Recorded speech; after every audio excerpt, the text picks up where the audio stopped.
Assalamualaikum warahmatullahi wabarakatuh. Teman-teman haluan Islam yang dimuliakan Allah Subhanahu wa taala. Pada video kali ini insya Allah kita akan mengisahkan sedikit dari kisah Asiyah binti Muzahim. Semoga dengan video yang singkat ini dapat menambah wawasan kita dan merefresh keimanan kita kembali dengan mengambil hikmah dari kisah Asiyah binti Muzahim. Silakan disimak video ini hingga selesai.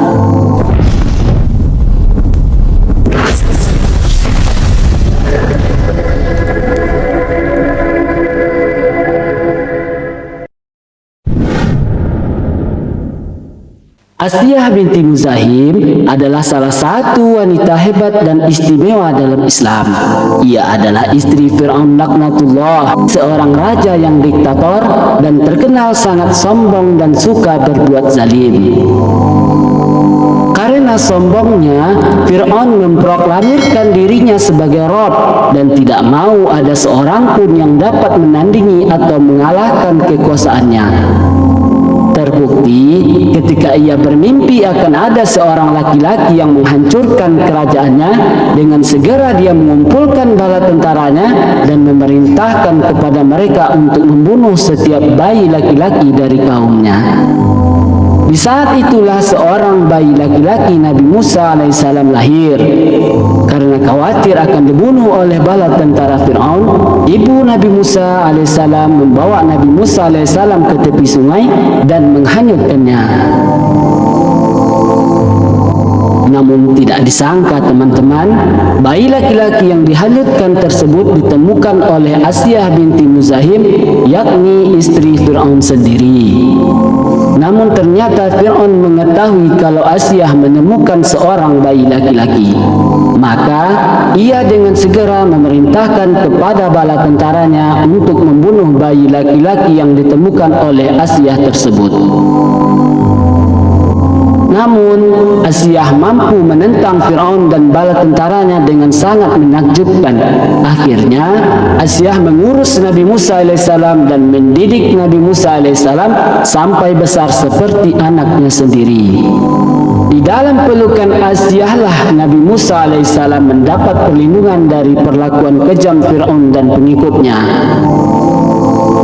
Ketika Nabi Musa alaihissalam diangkat menjadi utusan Allah Subhanahu wa taala dan menyebarkan risalahnya, Asiyah tanpa ragu mengikuti risalah yang dibawa oleh anak angkatnya itu dan meninggalkan akidah yang selama ini ia diyakininya, dan ia tidak lagi mengakui Fir'aun sebagai Rabbnya. Meskipun diancam akan disiksa dengan batu besar, keyakinannya tidak goyah sedikit pun. Akhirnya Asiyah disiksa dengan menggunakan batu besar oleh Fir'aun dan bala tentaranya.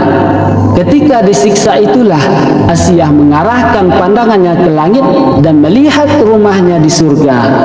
Seketika itu ruh Asiyah dicabut oleh Allah Subhanahu wa taala dan Asiyah meninggal dalam keadaan tersenyum.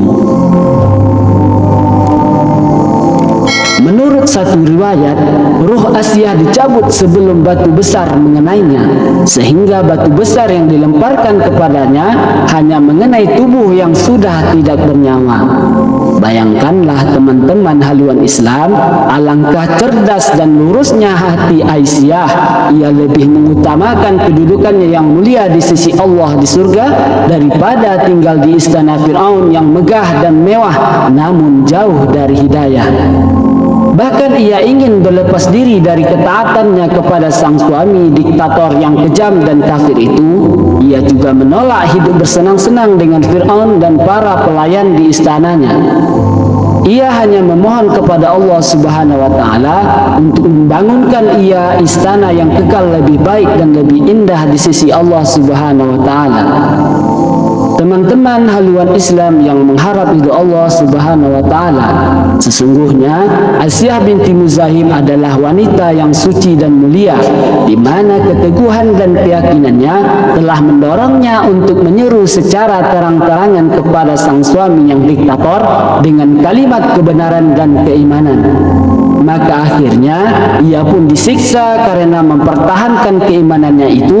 Berkat keteguhan mempertahankan keimanannya, maka Asiyah pantas menjadi teladan bagi wanita muslimah zaman ini hingga hari kiamat.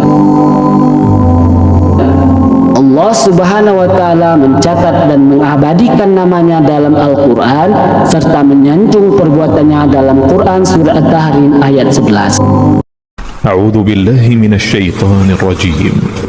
Bismillahirrahmanirrahim.